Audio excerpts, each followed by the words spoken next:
Assalamualaikum warahmatullahi wabarakatuh. Perkenalkan, nama saya Aulia Rahman. Saya perwakilan dari kelompok 3.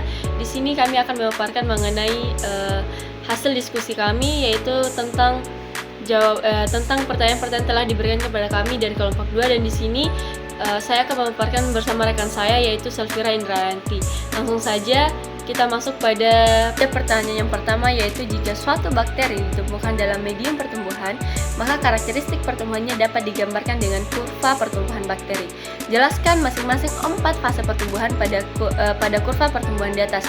Jadi jawabannya itu ada 4 fase kurva pertumbuhan mikroorganisme. Yang pertama adalah fase lag, fase log, fase stay-toner, dan fase kematian. Yang pertama kita akan membahas mengenai fase lag atau adaptasi. Jika mikroba dipindahkan ke dalam suatu medium, mula-mula akan mengalami fase adaptasi untuk menyesuaikan kondisi dengan lingkungan di sekitarnya. Lamanya, fase adaptasi ini dipengaruhi oleh beberapa faktor. Yang pertama adalah medium dan lingkungan pertumbuhan. Jika medium dan lingkungan pertumbuhan sama seperti medium dan lingkungan sebelumnya, mungkin tidak diperlukan waktu adaptasi. Tetapi jika nutrien yang baru dan tidak sama atau berbeda dengan lingkungan sebelumnya, maka diperlukan waktu penyesuaian untuk mensintesa enzim-enzim. Terus yang kedua adalah mengenai jumlah inokulum. Jumlah awal sel yang semakin tinggi akan mempercepat fase adaptasi. Fase adaptasi mungkin berjalan lambat karena beberapa sebab, yaitu yang diantaranya adalah yang pertama, kultur dipindahkan dari medium yang kaya nutrien ke medium yang kandungan nutriennya terbatas. Terus yang kedua, mutan yang baru dipindahkan dari fase statis ke medium baru dengan komposisi sama seperti sebelumnya. Terus yang kedua adalah mengenai fase log, atau pada fase ini mikroba membelah dengan cepat dan konstan mengikuti kurva logaritmik. Pada fase ini kecepatan pertumbuhan sangat dipengaruhi oleh medium tempat tumbuhnya seperti pH dan kandungan nutrien serta kondisi lingkungan termasuk suhu dan kelembapan udara. Pada fase ini mikroba membutuhkan energi lebih banyak daripada fase lainnya. Pada fase kultur ini paling sensitif terhadap keadaan lingkungan karena kecepatan pertumbuhan populasi menurun dikarenakan yang pertama adalah mengenai nutrien di dalam medium sudah berkurang. Terus yang kedua, adanya hasil metabolisme yang mungkin beracun atau dapat menghambat pertumbuhan mikroba. Nah, selanjutnya kita akan masuk pada fase yang ketiga, yaitu mengenai fase stasioner. Jadi pada fase ini jumlah populasi sel tetap karena jumlah sel yang tumbuh sama dengan jumlah sel yang mati. Ukuran sel pada fase ini menjadi lebih kecil karena sel tetap membelah meskipun zat-zat nutrisinya sudah habis. Karena kekurangan zat nutrisi, sel kemungkinan mempunyai komposisi yang berbeda dengan sel yang tumbuh pada fase logaritmik. Pada fase ini, sel-sel lebih tahan terhadap keadaan ekstrim seperti panas, dingin, radiasi, dan juga bahan-bahan kimia. Dan terakhir yaitu fase kematian atau pada fase keempat, yaitu di mana sebagian populasi mikroba mulai mengalami kematian karena beberapa sebab, yaitu yang pertama, nutrien di dalam medium sudah habis, yang kedua, energi cadangan di dalam sel sudah habis, dan kecepatan kematian bergantung pada kondisi nutrien, lingkungan, dan jenis mikroba. Selanjutnya yaitu soal yang kedua. Dari gambar yang terlihat terdapat beberapa jenis mikroba yang dapat hidup pada beberapa suhu lingkungan dari yang sangat dingin hingga sangat panas. Pertanyaannya yaitu apa saja faktor lingkungan selain suhu yang mempengaruhi pertumbuhan mikroba? Jadi jawabannya adalah pertumbuhan mikroba dipengaruhi oleh berbagai faktor lingkungan selain suhu. Faktor-faktor ini berperan penting dalam menentukan kelangsungan hidup dan reproduksi mikroorganisme di berbagai habitat. Beberapa faktor lingkungan utama yang mempengaruhi pertumbuhan mikroba adalah yaitu pH. Mikroba memiliki rentang pH tertentu di mana mereka dapat bertahan hidup dan tumbuh.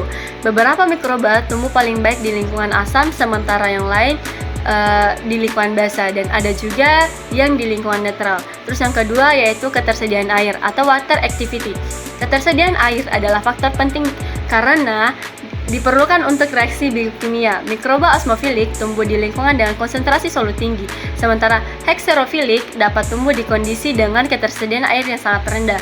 Terus yang ketiga yaitu konsentrasi oksigen.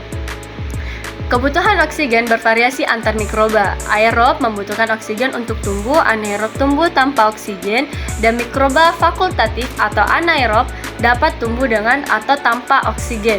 Terus yang keempat yaitu tekanan osmotik dan salinitas. Mikroba halofilik tumbuh di lingkungan dengan konsentrasi garam yang tinggi.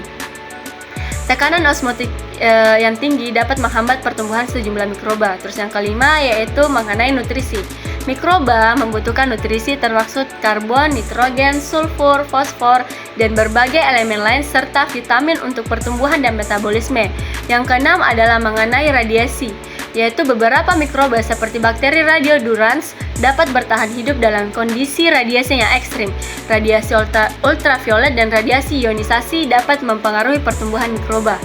Terus yang ketujuh yaitu mengenai tekanan. Mikroorganisme fisiofilik atau barofilik tumbuh paling baik di bawah tekanan tinggi yang sering ditemukan di lingkungan seperti dasar laut. Nah, teman-teman, faktor-faktor ini seringkali saling berinteraksi dan bersama-sama menentukan kesesuaian habitat untuk pertumbuhan mikroba tertentu.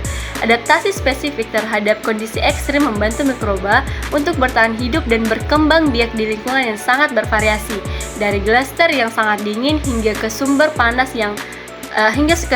air panas yang sangat panas. Terus yang ketiga yaitu pertanyaannya adalah apa implikasi dari fase stasioner pada proses fermentasi atau produksi biomasa? Nah, jadi jawabannya yaitu pada fase stasioner dalam proses fermentasi atau produksi biomasa memiliki beberapa implikasi penting, baik dari aspek biologi maupun teknologi proses. Di bawah ini adalah beberapa implikasi utama dari fase stasioner. Yang pertama adalah penghentian pertumbuhan populasi. Pada fase ini, pertumbuhan populasi mikroorganisme mengalami penghentian. Ini terjadi karena berbagai faktor seperti kekurangan nutrisi, akumulasi produk metabolit yang toksik, atau keterbatasan ruang. Hal ini penting untuk dipahami dalam konteks produksi biomasa karena menandai batas maksimal produktivitas sistem. Terus yang kedua yaitu perubahan metabolisme. Selama fase stasioner, mikroorganisme sering mengalami perubahan dalam profil metaboliknya. Misalnya, beberapa mikroorganisme dapat memulai produksi metabolit sekunder yang tidak dihasilkan atau dihasilkan dalam jumlah kecil selama fase pertumbuhan eksponensial. Hal ini bisa berpengaruh pada jenis produk yang dihasilkan dalam proses fermentasi seperti antibiotik, enzim, atau bahan kimia lainnya. Terus yang ketiga yaitu kestabilan produk. Fase stasioner bisa berkontribusi pada stabilitas produk karena aktivitas metabolik yang berkurang. Dalam konteks tertentu, hal ini dapat menguntungkan, seperti ketika memproduksi biomasa atau produk tertentu yang diinginkan untuk tetap stabil selama periode tertentu sebelum dipanen atau diproses lebih lanjut. Terus yang keempat yaitu peningkatan ketahanan sel. Pada fase ini, sel-sel yang berada dalam fase stasioner seringkali lebih tahan terhadap stres lingkungan dibandingkan dengan sel-sel yang sedang aktif berkembang. Hal ini karena sel-sel dapat menginduksi berbagai mekanisme pertahanan untuk bertahan dalam kondisi tidak menguntungkan. Dalam industri, kemampuan ini bisa dimanfaatkan untuk mempertahankan kultur mikroorganisme dalam kondisi ekstrim atau untuk pada fase penyimpanan. Terus yang kelima yaitu mengenai pengaruh terhadap skala produksi. Dalam proses fermentasi skala besar, memahami dan mengelola fase stasioner sangat penting untuk optimasi produksi karena faktor-faktor seperti waktu fermentasi, penambahan nutrisi, dan pengendalian kondisi harus disesuaikan untuk memaksimalkan produksi biomasa atau produk target sebelum sistem mencapai fase stasioner. Terus yang keenam yaitu persiapan untuk fase kematian. Akhirnya, fase stasioner dapat dianggap sebagai periode transisi sebelum fase kematian, di mana jumlah sel menurun.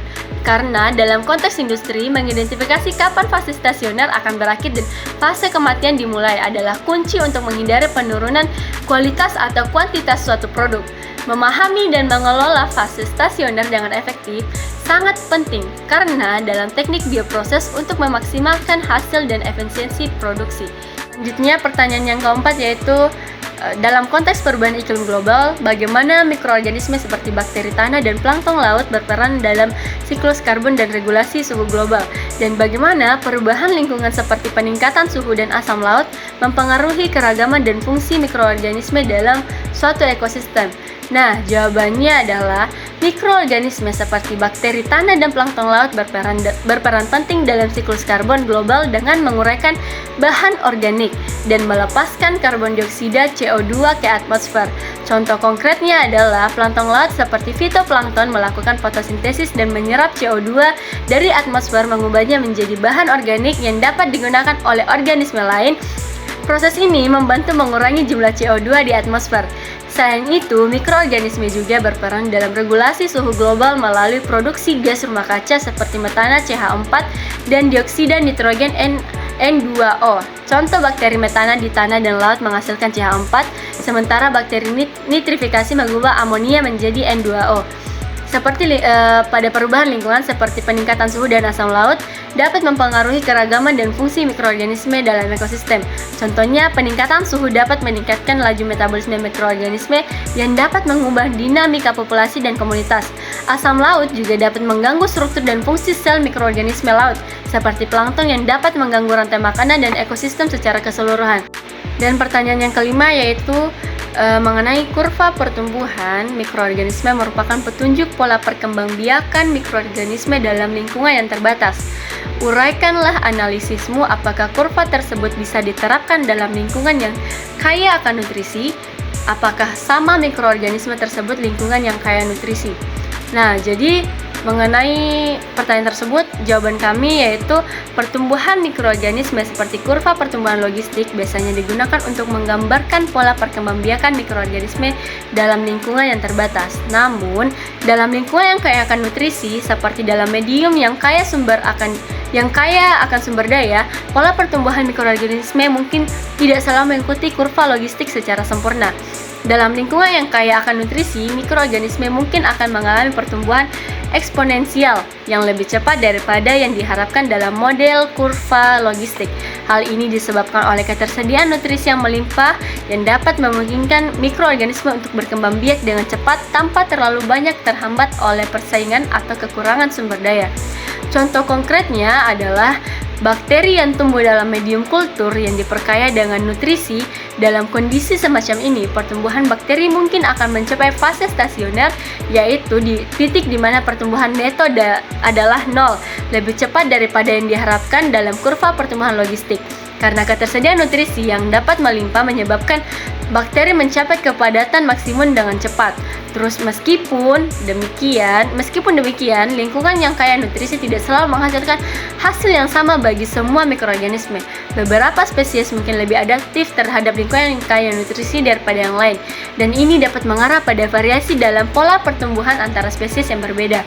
Sebagai contoh, bakteri mungkin memiliki strategi pertumbuhan yang lebih efisien dalam memanfaatkan sumber daya yang melimpah, sementara yang lain mungkin lebih terkendala oleh kompetensi dengan mikroorganisme lain atau faktor lingkungan lainnya. Oleh karena itu, meskipun lingkungan yang kaya nutrisi dapat mempengaruhi pola pertumbuhan mikroorganisme, responnya dapat bervariasi tergantung pada jenis mikroorganisme yang ada dalam lingkungan tersebut. Sekian dari pemaparan saya mengenai pertanyaan dari nomor 1 hingga nomor 5. Selanjutnya saya serahkan kepada rekan saya yaitu Salvira Indrayanti.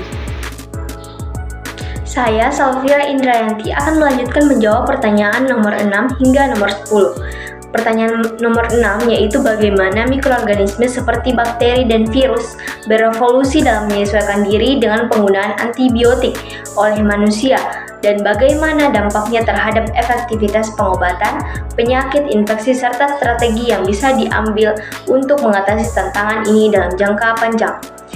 Nah, jawaban kami, menurut literatur yang telah kami baca, mikroorganisme termasuk bakteri dan virus memiliki kemampuan untuk berevolusi dalam menyesuaikan diri dengan penggunaan antibiotik oleh manusia. Proses ini disebut dengan resistensi antibiotik. Ketika mikroorganisme terpapar antibiotik, individu yang memiliki mutasi genetik yang membuatnya tahan terhadap antibiotik akan bertahan hidup dan berkembang biak, sementara individu yang rentan akan mati. Akibatnya, populasi mikroorganisme menjadi semakin resisten terhadap antibiotik, yang menyebabkan antibiotik menjadi kurang efektif dalam pengobatan infeksi. Dampaknya terhadap efektivitas pengobatan penyakit infeksi adalah meningkatnya kesulitan dalam mengobati infeksi bakteri dan virus yang resisten terhadap antibiotik. Untuk mengatasi tantangan ini dalam jangka panjang, beberapa strategi yang bisa diambil. Pertama, pengembangan antibiotik baru atau modifikasi antibiotik yang ada untuk memperluas spektrum aktivitasnya. Kedua, penggunaan antibiotik yang bijaksana dengan membatasi penggunaannya hanya pada kasus yang membutuhkan, bukan untuk pengobatan rutin atau profilaksis. Ketiga, meningkatkan kebersihan dan praktik pengendalian infeksi untuk mencegah penyebaran infeksi dan mengurangi kebutuhan akan antibiotik. Dan yang terakhir, mendukung penelitian tentang alternatif pengobatan infeksi seperti terapi bakteriofag atau penggunaan probiotik. Nah, selanjutnya pertanyaan ketujuh yaitu bagaimana cara faktor lingkungan mempengaruhi bentuk kurva pertumbuhan. Nah, menurut literatur yang telah kami temukan, faktor lingkungan dapat mempengaruhi bentuk kurva pertumbuhan melalui berbagai cara, termasuk ketersediaan sumber daya seperti nutrisi, air, dan cahaya. Faktor-faktor seperti suhu, kelembapan, dan ketinggian tempat juga dapat berperan. Misalnya, lingkungan yang kaya nutrisi dan stabil cenderung menghasilkan kurva pertumbuhan yang cepat dan eksponensial. Sementara lingkungan yang kurang mendukung dapat menghasilkan kurva pertumbuhan yang lambat dan mendatar. Selain itu, lingkungan juga dapat mempengaruhi fase-fase pertumbuhan seperti fase eksponensial, fase stasioner, dan fase kematian. Selanjutnya, jelaskan bagaimana kurva pertumbuhan mikroorganisme dapat membantu dalam memahami dan menangkal pandemi. Nah, menurut literatur yang telah kami temukan, kurva pertumbuhan mikroorganisme memainkan peran penting dalam memahami dinamika pandemi, memberikan kerangka kerja untuk menganalisis penyebaran penyakit dan mengembangkan strategi penanggulangan. Kurva ini yang umumnya menggambarkan fase log atau eksponensial, stasioner, dan kematian dapat diadaptasi untuk memahami bagaimana penyakit menyebar dalam populasi. Pada fase awal pandemi, penyebaran penyakit mirip dengan fase log dalam kurva pertumbuhan mikroorganisme, di mana jumlah kasus baru tumbuh eksponensial. Memahami fase ini kritikal karena menunjukkan periode ketika intervensi cepat dan efektif seperti pembatasan sosial, penggunaan masker, dan vaksinasi dapat sangat mengurangi laju penyebaran penyakit. Fase stasioner pada kurva pertumbuhan mikroorganisme analog dengan titik di mana penyebaran penyakit stabil. Dalam konteks pandemi ini bisa berarti bahwa jumlah kasus baru per hari stabil. Ini bisa jadi karena sejumlah besar populasi telah terinfeksi dan menjadi imun, atau karena intervensi kesehatan masyarakat yang efektif telah diterapkan. Memahami titik ini penting untuk menilai efektivitas langkah-langkah penanggulangan dan menentukan kapan dan bagaimana langkah-langkah tersebut dapat disesuaikan atau ditarik. Nah, fase kematian dalam konteks pandemi bisa diinterpretasikan sebagai penurunan dalam jumlah kasus baru yang bisa terjadi karena keberhasilan langkah-langkah intervensi atau karena sebagian besar populasi telah mendapat kekebalan baik melalui infeksi alami atau vaksinasi. Namun, tanpa intervensi yang tepat bisa terjadi fase log kedua mirip dengan gelombang kedua atau ketiga pandemi yang seringkali disebabkan oleh pelonggaran dini dari pembatasan atau munculnya varian virus yang lebih menular. Memahami kurva pertumbuhan mikroorganisme dan menerapkannya dalam konteks pandemi memungkinkan pembuat kebijakan dan peneliti kesehatan masyarakat untuk merencanakan dan menyesuaikan strategi intervensi, memprediksi perubahan dalam dinamika pandemi, dan mengambil tindakan preventif untuk mengurangi dampak pandemi terhadap kesehatan masyarakat dan sistem kesehatan. Ini juga membantu dalam mengembangkan model epidemiologi yang lebih akurat yang dapat digunakan untuk simulasi skenario berbeda merencanakan respons yang lebih efektif terhadap wabah di masa depan. Pertanyaan nomor 9 yaitu jelaskan bagaimana mikroorganisme digunakan dalam bidang industri dan berikan contohnya. Nah, menurut literatur yang telah kita temukan, mikroorganisme digunakan dalam berbagai industri makanan untuk berbagai tujuan seperti fermentasi, produksi enzim, dan pengawetan makanan. Contoh-contoh penggunaannya yaitu pertama ada fermentasi. Mikroorganisme seperti ragi dan bakteri asam laktat digunakan dalam fermentasi untuk menghasilkan produk seperti roti, bir, dan yogurt. Mereka mengubah bahan mentah menjadi produk yang memiliki rasa dan tekstur yang diinginkan. Nah, yang kedua, produksi enzim. Beberapa mikroorganisme dapat menghasilkan enzim yang berguna dalam industri makanan. Contohnya Bacillus subtilis yang menghasilkan enzim amilase yang digunakan untuk mengubah pati menjadi gula, yang kemudian dapat digunakan dalam pembuatan sirup dan pemanis. Yang ketiga, pada pengawet makanan, bakteri asam laktat dan bakteri asam asetat digunakan dalam proses pengawetan makanan, seperti dalam produksi acar dan kimchi. Mereka menghasilkan asam organik yang membantu menjaga makanan tetap segar dengan menghambat pertumbuhan mikroorganisme patogen. Yang keempat, produksi produk biologis. Mikroorganisme juga digunakan untuk menghasilkan produk biologis seperti asam amino, vitamin, dan antibiotik dalam industri makanan dan farmasi. Penggunaan mikroorganisme ini memberikan manfaat seperti meningkatkan kualitas dan keamanan produk makanan, mengurangi limbah, dan memberikan nilai tambah pada produk-produk tertentu.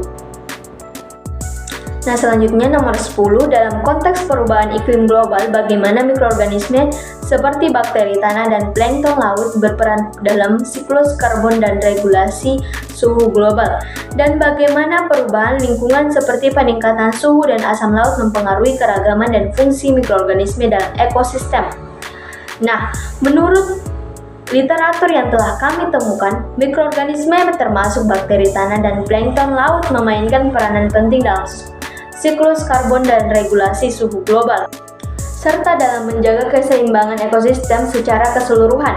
Peran ini terutama melalui proses-proses biogeokimia yang mereka lakukan, yang berkontribusi pada sequestration atau penyimpanan dan recirculation atau daur ulang karbon di atmosfer, lautan, dan tanah.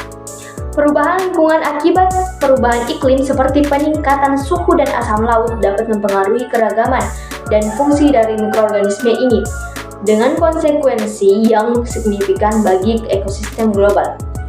Nah, adapun peran mikroorganisme dalam siklus karbon dan regulasi suhu global, yaitu pertama, bakteri tanah memainkan peranan kunci dalam proses dekomposisi, menguraikan materi organik mati dan mengembalikan nutrisi ke tanah, serta melepaskan karbon dioksida ke atmosfer sebagai bagian dari respirasi mikroba.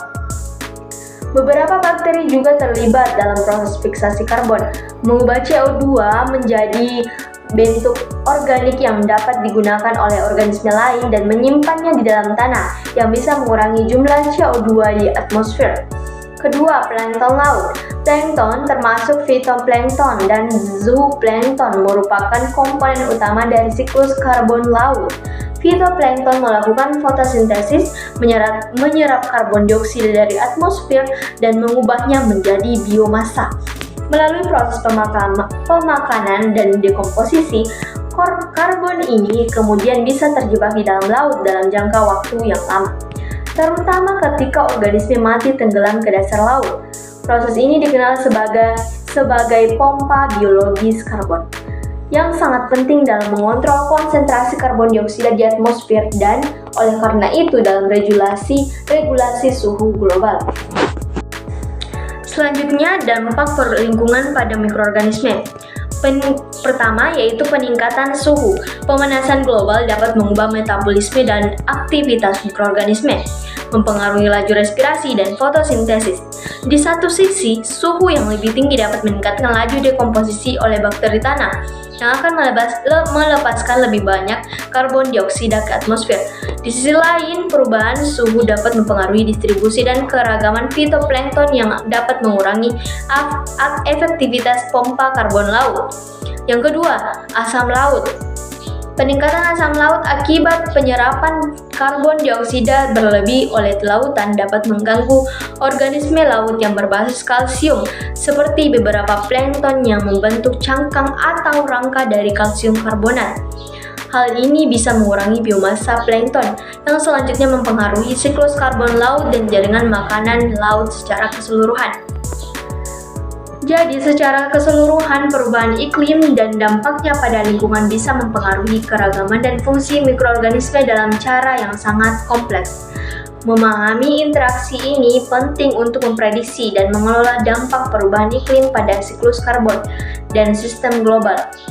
Penelitian terus dilakukan untuk lebih memahami mekanisme spesifik dan potensi adaptasi dari mikroorganisme terhadap perubahan lingkungan.